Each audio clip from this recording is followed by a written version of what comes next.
Welcome to the Probate Mastermind podcast. These episodes are recorded live once a week and are hosted by the alltheleads.com coaches. Agents, investors, and wholesalers join the coaches for everything from marketing tips, sales psychology, live deal analysis, transaction engineering, advanced real estate strategy, and personal development. You will learn to get more listings, more deals, and find financial freedom by listening to these episodes. Be sure to catch show notes at alltheleads.com/podcast and join our free Facebook mastermind community, All the Leads Mastermind.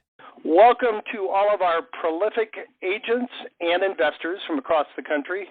Today is Thursday, April Fool's Day 2021, April 1st, and this is Mastermind Podcast number 321. We do have a full queue. Bruce and Tim, anything you want to say before we get started? Only thing I would say is that you've made it obvious why this is the one day of the year that you can celebrate just being yourself. Oh, that was uncalled for, but it was pretty funny. I played a joke on him before the recording got turned on, so I had that coming. All right, let's go to the queue, guys. We love our participants. We love wins. We love success stories. We're here for you. So first up this week is phone number ending in 4256. You're up first. Hey, it's great to be first in the line. Could you tell me what that code was one more time? I thought I got it in. Hey, I have two quick questions, if you guys don't mind. I'm getting ready to set my website up, and I have a bunch of my team on this call today as well, which is really great. Thanks for what you do. I'm trying to get the correct URL, and I have two possibilities that we can use. One is probate-first.com, and the other is probate1st.com. What do you guys think? Because I'm open to either one. Spell it out. Do the spell it out. Yeah. Probate-first.com. If it's dash versus 1st, is that your choice? Yes, correct. Yeah, I would probably go. But here's the other thing you can consider. And always do this if you choose. You can register both names, have them both point to the same place, and play around with your advertising a little bit. Having people, I hate saying this, but having people try to figure out what you mean when you put an abbreviation in there, it's easier to just bang it home. Yeah, I've already bought both of them, and I'm going to grab a couple more because I'm a big fan of vanity URLs. So whatever we do, I'll shoot them all that direction. Okay, great. Thank you very much. The other question I have real quickly, and then I'll let you go on to some more pressing things. We have a Realtors magazine in St. Louis. They have asked me to write an article about probate and real estate, and I just wondered if you guys had anything like that I could plagiarize, or if I have to go reinvent the whole thing myself. Feel free to take stuff off of our website, bud. Yeah, take it off of the web. And also, this is Bruce, by the way, if you get with me separately, send me an email to Bruce at All the Leads. We could probably do a coaching call. I've got a couple of things that I've put together in letter format that might be something. Is this article more geared toward realtors, or is it more geared toward consumers? Realtors. Okay, got it. Yeah, take some stuff off of our website and get with me. I don't have a whole lot of content in the form of letters or consumer information like that's geared toward realtors, but we could make some adjustments to what I have. Awesome, Bruce. Or Thank you very much. Or you can make some adjustments to what I have. Get with me separately for some of that information, though. So I have a quick jump back to your first question. Do you need the dash in there to get that domain name, or are you just trying to distinguish or separate the two words? I need that dash in there to get the domain name. Ah, okay. Because obviously without the dash, it would be better. Gotcha. All right. Yeah, that makes sense then. Yep. Yeah, that's why I didn't ask. I figured that. There's a big difference. The difference was $11.95 that I bought it, or $1,250. So I thought $11.95 was okay. Good decision.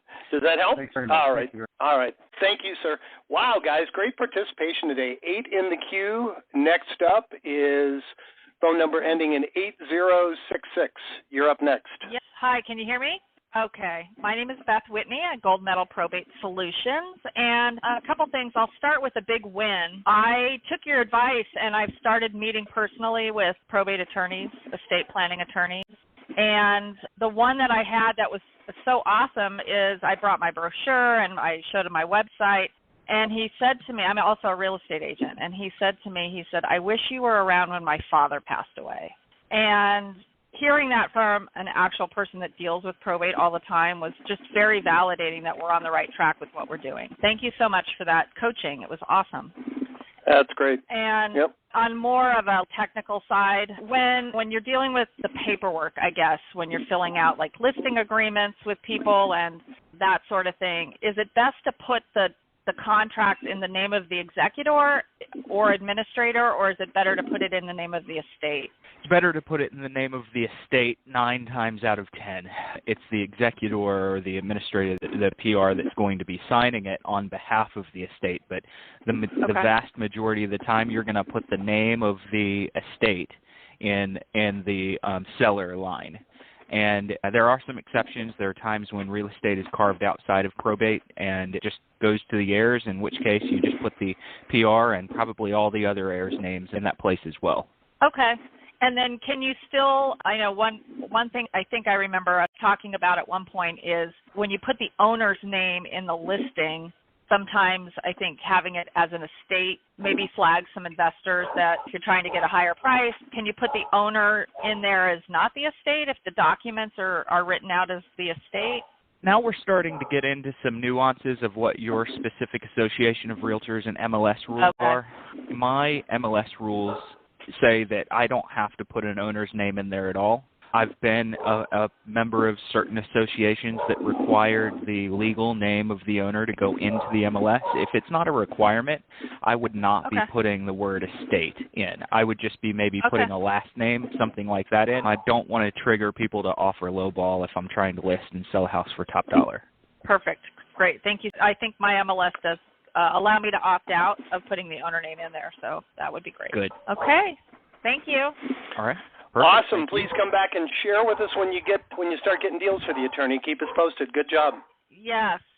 And just having, sorry, my dogs are going nuts. Just having the probate name out there, I'm already having investors and people refer estate sales to me if they're not interested in a cash deal right away.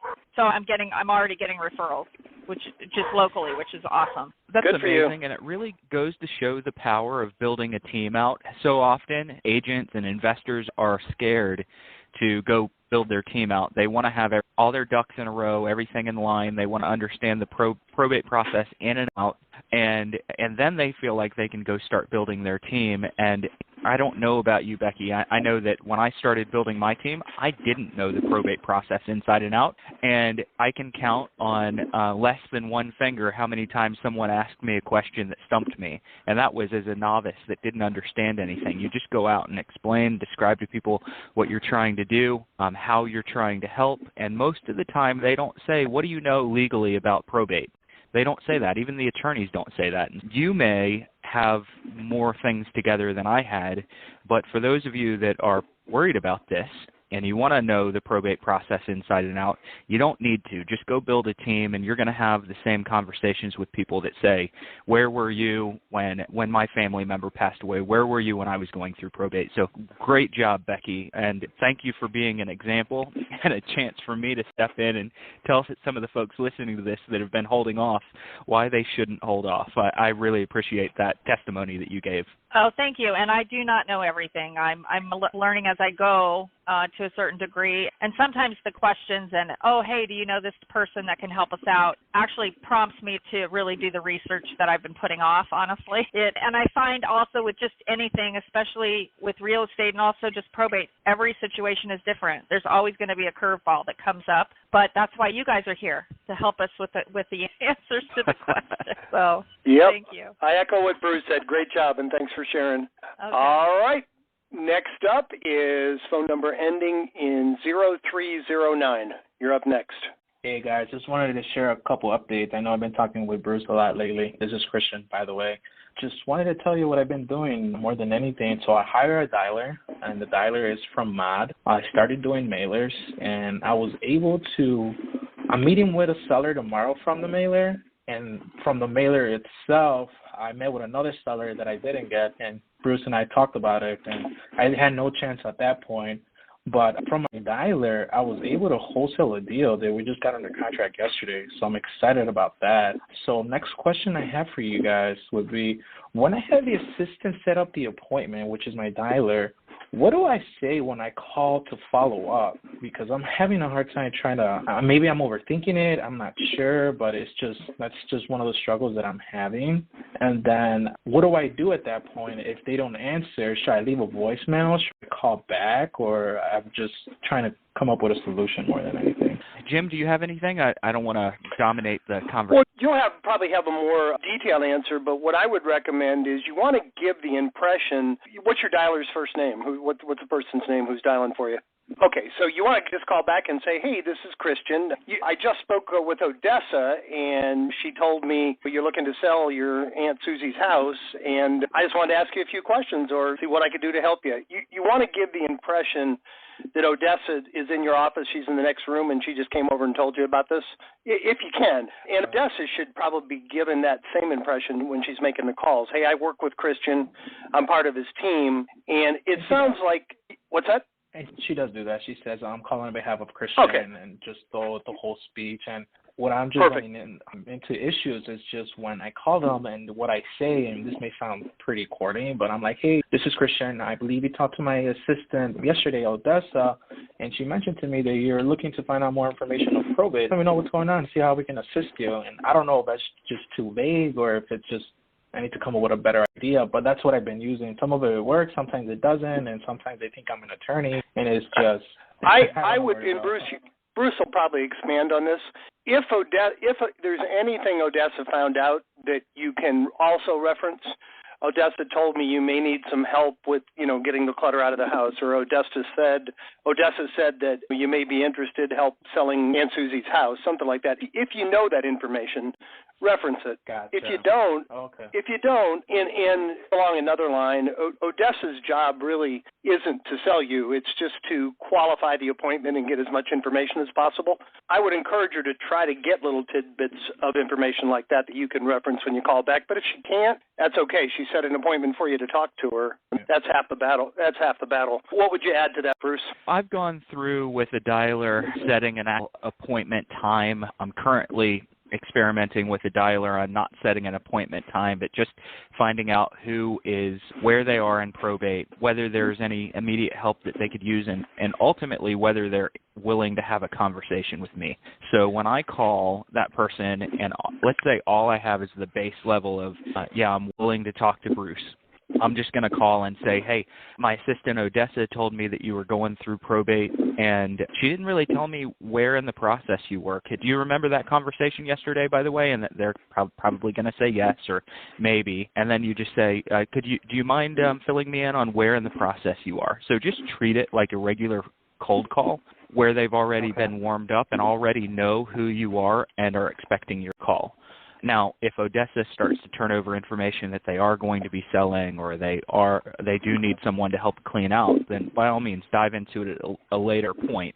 But for the most part, when I call, I just say my assistant called you yesterday and said that you were going through the probate process and that there might be a couple of things that we could do to make that process smoother for you. Before I really dive into that, could you tell me where in that process you are right now? I'd add one other thing about that, and this kind of applies to almost every conversation that you're going to have, and that is a lot of it has to do with your mindset. The thing that you started off with was talking a little bit about you weren't sure, you were maybe a little bit uncomfortable about what you might be doing or you could do it better. And if you simply approach the conversation that you're going to have with anybody, whether it's a listing conversation, a sales conversation, or anything else, assume that the end result is the one that you're going to want to achieve. Also make the assumption that they need what you're bringing to them, that they're waiting for you to call them. You've already got the hard work done. Somebody's already done the work that said, they're willing to have that conversation with you. So if you've gotten that far with it, assume that they're really sitting there waiting for you to call them and there's something you can do for them. And you don't have to be timid about it or anything else. Just make sure that you approach it with a very positive attitude. And, hey, I talked to Odessa and you said you were going through some issues with your probate. I'm here to help you. Tell me about where you are. And don't make it a if I could, would you deal. Make sure they understand that you're there to help and spit it out. Let them tell you what's going on. But be positive all the time. Gotcha. Okay, and what if they don't answer the call even though we have the appointment? Should I leave a voicemail at all or should I just call them back? What I'm doing more than anything, I don't leave the voicemail. I just call them back the following day or the day after that and try to get a hold of them. I'd call them back twice that day. So I would call back. Maybe the first time, don't leave a voicemail, but they know who you are. They've already had a conversation with your assistant. So leave a message. You don't have to go into great detail on everything that you offer, but do leave a message and reference the fact that they talked with Odessa. Yeah. This is a warm lead for you. I want you to treat a lead like this as though you've already had that deep conversation with them, and now you're just doing a follow-up off of your conversation because they've spoken with Odessa that they're willing to talk. So follow up, leave messages, and don't quit following up. That's a really warm lead. Even if they didn't give Odessa a ton of information, if they're open to a conversation, it means something's going on, and they could probably use some help. So treat it that way, and don't let it go months without calling them, or even weeks. I'd call them a couple of times today. I might call them again tomorrow, and then I'd probably do a weekly follow-up if they hadn't answered. Gotcha. Yeah, and that's what I'm doing. If they don't answer the call, I'll call them back the following day early in the morning, and I'll try late in the afternoon and until I get a hold of them. But I'm just curious more than anything if I should leave a voicemail or not. But I like that approach. Definitely call them once and then call them back again and leave a voicemail and try to reach out to them as much as you can. Yep. Perfect. And Christian, you glossed over it, but you're in first place for our win of the week. You said you successfully wholesaled a deal. So if you would, just briefly tell us about that. What kind of a profit did you make on the wholesale deal? So it's a little crazy because the buyer that I had, he typically rehabs, but he's going to sell it off to somebody else and he wants to split the profit. So I was under the impression that he was going to rehab it, and obviously I didn't make as much money as I should have had. But just to give you an idea, the seller wanted $125 for the property, even though he had an offer for $135. I don't know why he went with mine, but he loved the idea. But he did not want to put the property on the MLS. He just wants to cash out and just get out of it and move on and just take his money. But what we end up selling it right now on the contract is for $150. Nice. Okay, that's not peanuts. Perfect. That's not peanuts. So you only paid $25,000 for a phone conversation. That's terrible. You should raise your rates. That's awesome, man. Congratulations. Thank you. And believe it or not, this was from my dialer. She was the one that provided all this information and said, like, hey, you know what? They're not interested in listing, but whoever brings a higher offer, they will do a deal. And I just kept talking to him, and he's like, yeah, this is what I'm looking to do. I made to look at the house, even though he doesn't live here. He's from California, but his brother's here. Took a look at it, and sure enough, I'm like, yeah, send me an offer and we'll make a deal. I was like, all right, awesome. And I did just exactly that. Congratulations. You know, you mentioned something else that I often hear when I talk to, especially to investors, whether they're buy and flip or wholesalers, they're especially if they're new people, or generally when you just tell realtors they should be investors too, the attitude is, why would somebody take less than they have to or less than they could get? People, two things, they don't always behave logically, and you don't really know behind the scenes what their motivation is. For that guy, this was found money, so 125 to him in 2 weeks was worth more than a potential 150 months down the road. So don't assume that people act logically, and I'm not talking to you, you know it, but other people out there, just don't put your assumptions on the person you're talking to because they may have different wants, needs, and goals. So great job, my friend. Thank you very much for sharing. Yeah, and what I'm going to do next moving forward now, I'm just going to put a price, what I'm looking to get out of it. So let's say, for instance, someone tells me they're going to rehab it. I'm going to put the offer first for the seller. Let's say, for in this case, 120. I'm going to tell them, okay, I have it for you for 140, 150. Take it or leave it. And if they want it, great. If they don't, then it's on them. I'll find somebody else. So I don't get screwed. Make more offers.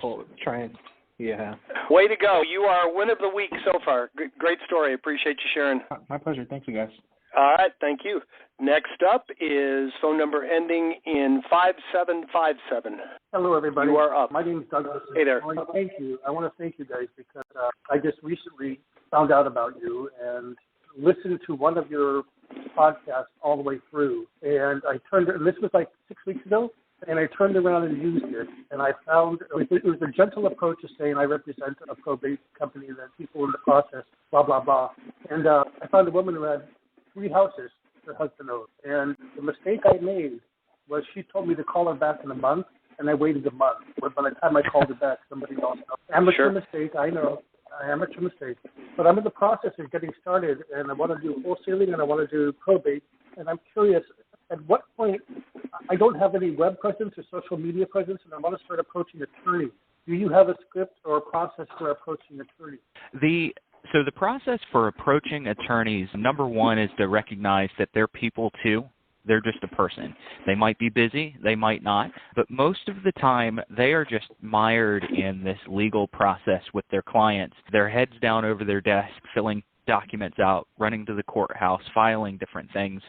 And oftentimes there are needs that their clients have, and sometimes needs that they have sometimes, but needs that their clients really have that they are not fulfilling most of the time, unless they're really well networked and want to take care of the probate process from start to finish, where they refer to the agent. And they do what we teach you to do on the agent side, but there aren't many attorneys that do that. The majority of attorneys, they do what they do, and if you can make it to where you make their clients happier, you offer a service that's above and beyond what the typical agent or investor offers to the client, to the personal representative, they'll begin to refer you.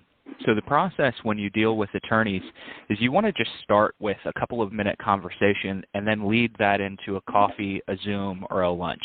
So start with a couple of minute conversation. Do you have 5 minutes? Do you have 10 minutes? I could chat with you, give you a brief summary of what I do, and then maybe we could have a lunch next week, okay, or a Zoom next week. Once you're in front of them in the Zoom, I want you to use these words. I've started to use these myself. I'm not in this relationship for it to be a one-way street where you refer me all your business and I don't give you anything in return. I want this to be a two-way street to where I make your life and your client's lives easier through the probate process. And then you say, the way that I'm thinking about doing that, and this isn't scripted, but the way that I'm thinking about doing that is by offering ancillary services beyond a traditional real estate listing or beyond a traditional purchase. I can help them clean the property out. I can help arrange lawn care, gutter cleaning. I can help arrange estate sales. Anything that your client needs that you don't want to deal with or they don't want to deal with, I want you to bring it to me. I'm doing those things basically for free so that I can give that extra layer of value. And most attorneys are going to love it. And even if you don't have every single one of the relationships I just described, you can certainly go find those people. You can go find those vendors and professionals, and you can still make that offer whether you have all the relationships in your pocket yet or not. And the attorney's going to appreciate that. So your job is to simply get in front of them by summarizing really quickly over the phone what it is that you do, and then leading that into a longer meeting, whether it's Zoom, coffee, or lunch. What a great answer. Thank you so much. And Douglas, I was going to add to it. I don't believe you're a subscriber, but wherever you're getting your leads from, if you get them from us, you can look at the attorney column and you can sort and find out who the players are.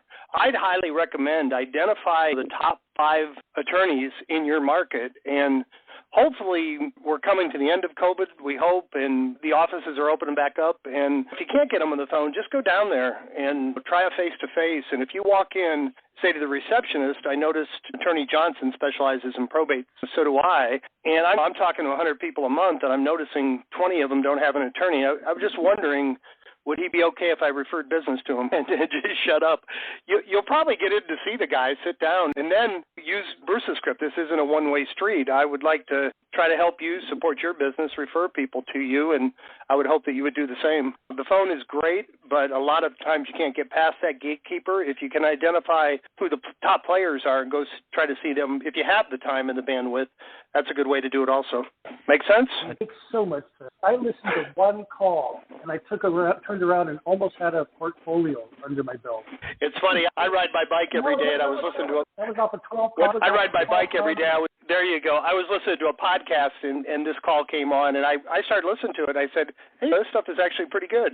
So I appreciate it, and it's good to hear that from people other than the people creating the content. Hey, keep coming back and keep sharing. Bruce? And Douglas, I'm sorry. Yeah, Douglas, Bruce? I've said this to a couple of other people already, but I'm going to applaud you for implementing. You have no idea what that does for us on this side of things, to hear that someone's taken a concept or an idea, even if it was just one thing off of one podcast, and they've put it into play. So many people don't take action, and you took a single concept, you took some action, and you almost got business. Next time you're going to get it. That's right, and it really is. My approach before I heard that podcast was just too harsh. too abrupt. You humanize the listener much more interesting. Well, that's great. Awesome. Glad it helped, and Good. keep implementing and keep coming back and sharing. We appreciate you. Guys, we're down to 3 in the queue. We had a number of people drop out, and we've got plenty of time to go, so don't be shy. Hit *6 and hit 1. And in the meantime, next up is phone number ending in 3982. You're up next. Are you there? Hey, my name is Mike. Hey, Michael. I'm just a guest of Norman, just listening in. This is my first time, so don't have any good stories, just trying to learn. Okay, perfect. All right. Any questions you have? Anything that we can help you with or no? Not at this time, no. All right. Yep. All right, we're down to 2 in the queue. We better have some more people jump in there. Hit *6 and hit 1. Next up is phone number ending in 5418. You're up next. Hello. Hi, this is Rick Melville out in sunny California.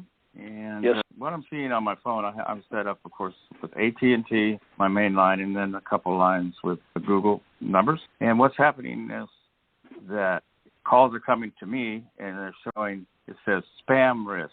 And then the other is telemarketer. And that's what's showing up on the phone when the calls come in. So I'm guessing that there's some kind of trigger that if I'm calling out, I want to avoid spam risk and telemarketer. And if you've had any information on that. So maybe go ahead, Bruce, and Tim could probably help with that too. Go ahead first. I'm going to that would be a bad thing. Okay. Most of us aren't going to experience that. Generally speaking, if you're flagged as a spam risk or a telemarketer or a potential salesperson, it's normally because you are dialing through a call center or potentially a dialer. A lot of our subscribers go through dialers, and they don't run into that. Most of the time, it's going to be because your number has probably been flagged with the FTC or reported numerous times as a sales spammy person. And we don't teach you to do anything in a way that you're going to get flagged. And if you do, it's going to be very infrequent. So I don't think that you're running that risk, especially if you're dialing through your cell phone and even your Google Voice lines. You're probably not going to encounter that unless you're being super spammy and pushy and you're enraging people to the point that they want to report you. After a couple of times being reported, you might get flagged. So just be polite, be empathetic, and you really aren't going to have that risk.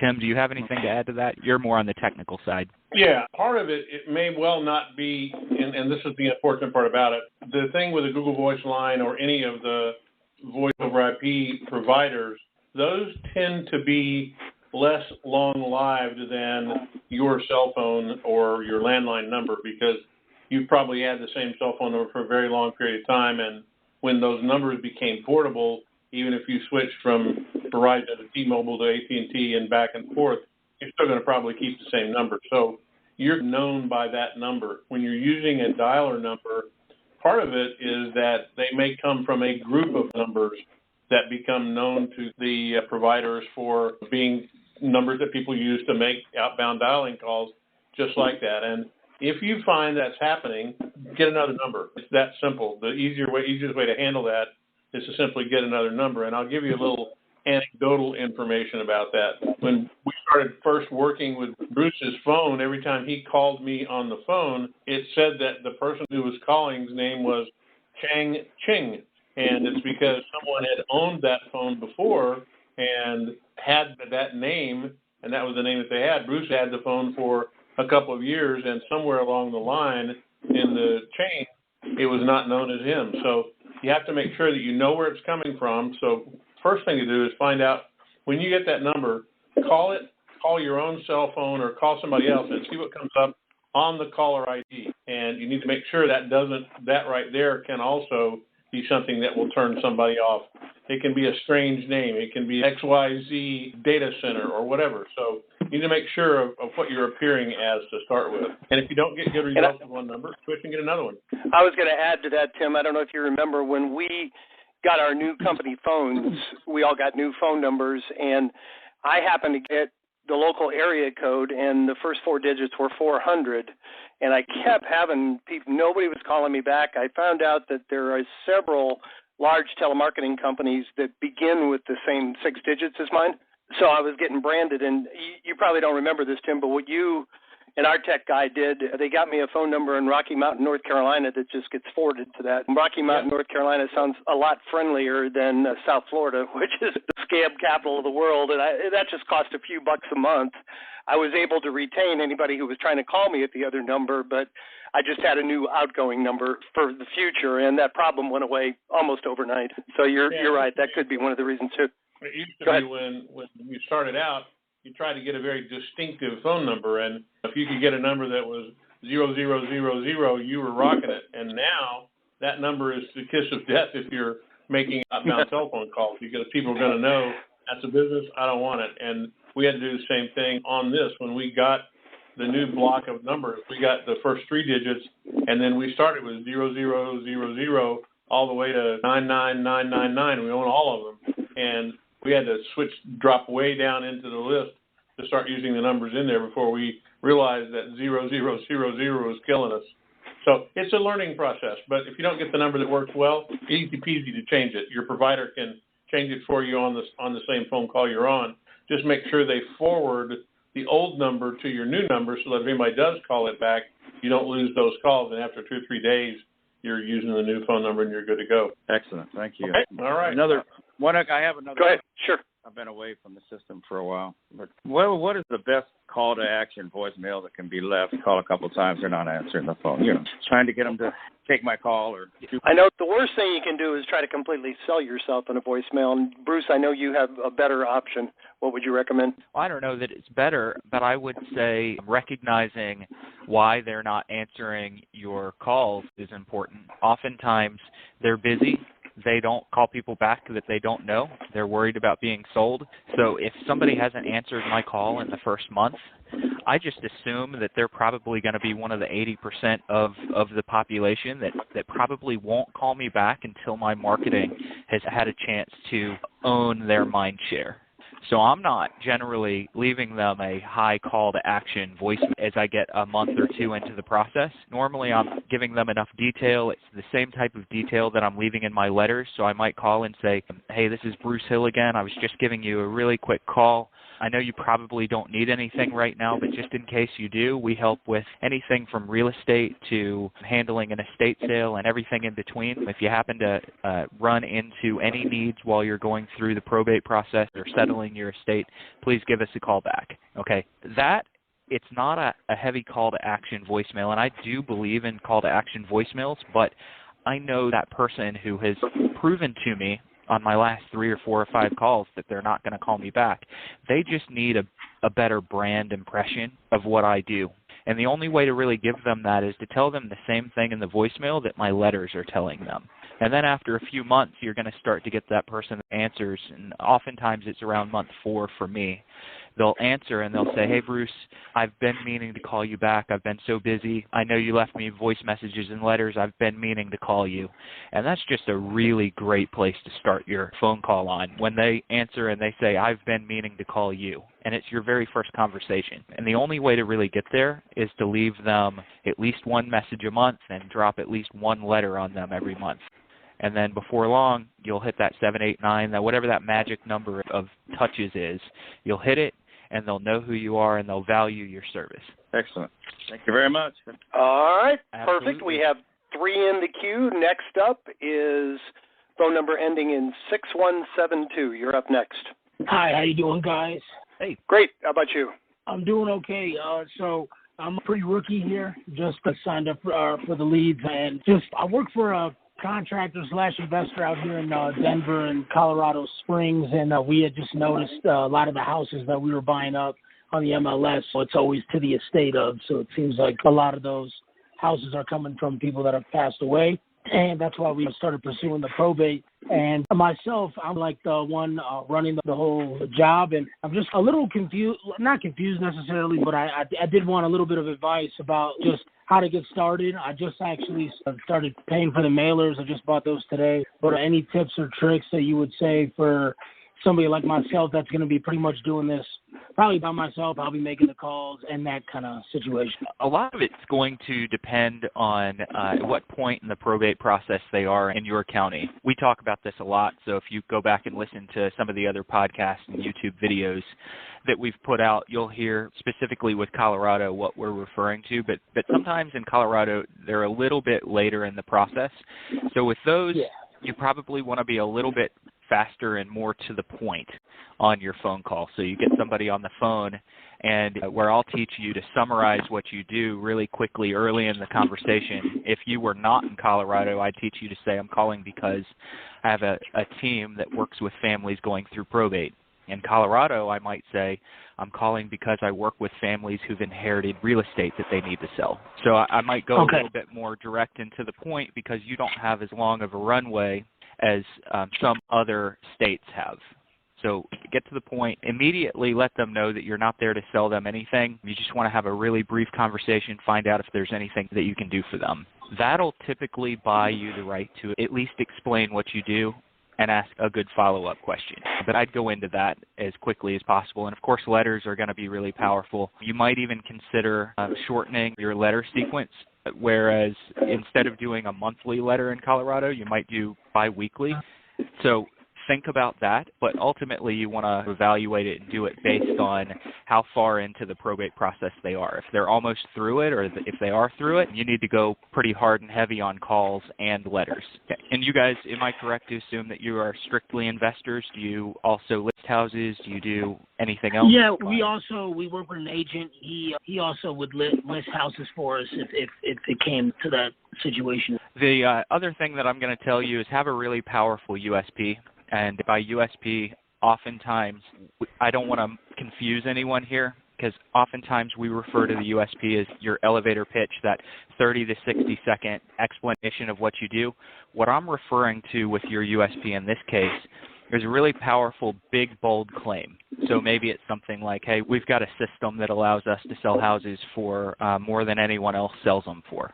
Okay, that's just an example. It probably doesn't fit your specific offer that well, but that's an example of one. I have a system that allows me to sell houses for more than anyone else. Would it be okay if I shared with you how I can do that? So you think about what kind of a big, bold claim you could offer. It might be, I have a system that actually takes up to 20 hours of work off of your probate plate. Something like that. Okay, and then just follow it up with a simple, would it be okay if I shared with you how I do that?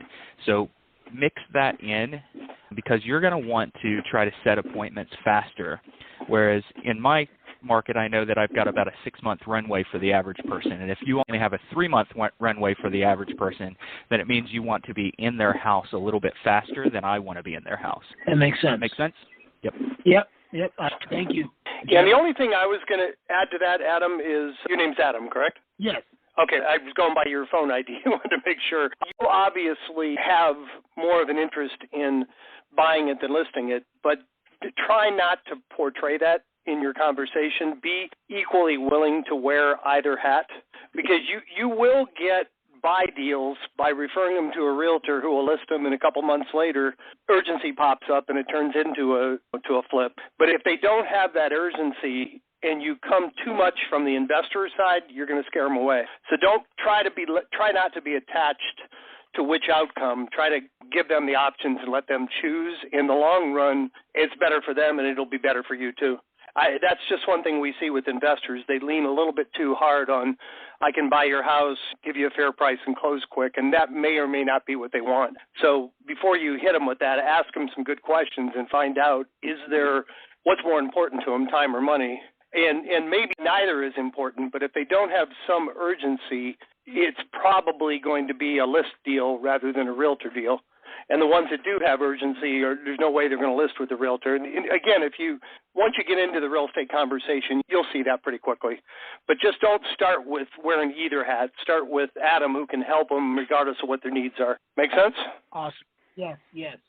Thank you. All right, perfect. We have 2 in the queue, and they're both returned. I think they're people that we've already spoke to today, so they must have something brilliant to add to the previous conversation. Next up is Douglas is back, 5757. Yes, hello again. I wanted to share something with the pillow. I wanted to share something with the people that were having problems with the caller ID.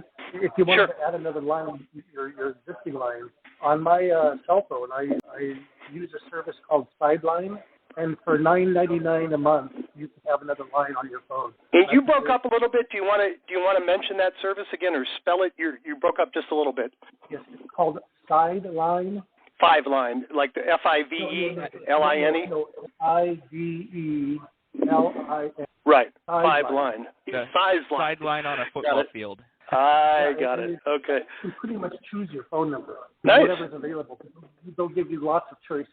And so that's what I use when I'm dialing, and it's very friendly. And you can leave messages. So my other question, so I just wanted to share that's number one. And do you have any strategies for finding the top 5 attorneys in probate? Yeah, so I'm gonna give you a reason to go find the top 5, give you a strategy or two, and then I'm gonna give you a reason not to go find the top 5. So this is in no way disagreeing with Jim on finding the top 5, because I totally agree. I pursue them as well. I have my list of up-and-comers and my list of established attorneys. The up-and-comers are almost guaranteed to answer their own cell phone. They're usually not busy, and I want to help them in their business get more probate business. They don't have gatekeepers. They normally aren't doing a ton of deals, but they might one day do a lot of deals. And if you're the person that helps them get there and builds that relationship first, you're going to get all their business instead of a one here and one there from a busy attorney. Okay, so that's the reason maybe you want to add some of the up-and-comers or attorneys that might not be doing a ton of that estate and probate business yet. As far as the top 5 attorneys, number one, you're going to want to ask your current relationship, specifically financial advisors, which top estate planning and probate attorneys they know. Number two is look at your probate list through all the leads. And if I'm not mistaken, you might not be getting leads from us, but if you do get leads from us, we give you the attorneys, and you'll see on each list, you'll see the top attorneys. It's pretty easy because you'll get a list and it might be one attorney and you only see their name once, and then all of a sudden you'll run into another attorney and you see their name 10 times on the same list. That's an example of the attorney that is already doing a ton of that business. But they're also a little bit harder to get in front of, so I encourage you to sometimes go also mix in a strategy to get some of the smaller attorneys that might actually answer their own cell phone and have time to meet with you. Okay, beautiful. Excellent answer again every time. Do you support pre-recorded voicemails? So pre-recorded voicemails, if you are dropping a ringless voicemail, I used to do that in my market. I don't drop ringless voicemails anymore, but if I'm dialing through a dialer, it does help you get through it faster if you have a pre-recorded message and the second they don't answer and it goes to voicemail, you just drop the message. It helps you get through numbers faster and a lot more dials. It's definitely less personalized, and so you've got the benefit of getting through your numbers faster and the curse of it not being personal at all, and it might lose a person or two that maybe would have called you back. So just weigh it out in your own market, pro and con. I was just going to add to that, if you're going to drop that message, don't sound like a radio disc jockey. Don't make it sound terribly polished. Stammer a little bit. Make it sound like you're actually live leaving a voicemail. I'm pretty good at that. Very few people, if I leave them a voicemail, knows that it wasn't live. You know what I mean? Just don't make it sound too polished. Make it sound, hey, you just called and left a spur-of-the-minute message, and play with it. See what sounds good. Most of the auto dialers will allow you to do that. And if you manually drop it when you don't get someone, you're probably going to be in compliance with all the issues out there. We don't want to give you a legal opinion, but it's safer than leaving just one pre-recorded and blasting it out. It's a safer way to do it. Okay. And also, I'm pretty experienced when it comes to cold calling, and I've heard you guys, you are superb. That's the reason I'm on this call, is because I trust your expertise. Thank you. I'm glad you asked. He would like coaching, Bruce. Well, okay, perfect. He broke out a little bit on my end. So if you want some coaching, send me an email at bruce@alltheleads.com, and we can send you over some of those coaching options. Okay? Perfect. And to end today, our last caller is our winner of the week is returning. Christian, you had the best success story of the week, so congratulations, and we'll let you finish the call. Christian, you're back. Congratulations on being winner of the week. Yeah, What's up? I had a few more questions, actually, totally different from earlier. Sure. My question is, have you guys come across any buildings in your area where tenants are not cooperative, PRs want to sell the building, and what's the best way to approach it? That's question number one. Question number two, I'm starting to find out with the mailers that some of the addresses on the mailers have apartments when I look it up, and I see that the mailers that we send out doesn't have the apartment number. Is there an update that is coming up in the near future that will address that particular issue, or what will be the best way to approach that? And then last question would be, what's the best way to set up an appointment to meet at the property when the objection that the attorney is handling everything? Just curious more than anything on that part. Let me take the mail question first. You're saying that the address shows an apartment in it and it's not being addressed to that apartment? That is correct. So when I do a little bit of digging on the back end of the system that I use, there is an apartment number, but because the mail company, the USPS doesn't know what apartment it is, it comes back as unable to deliver.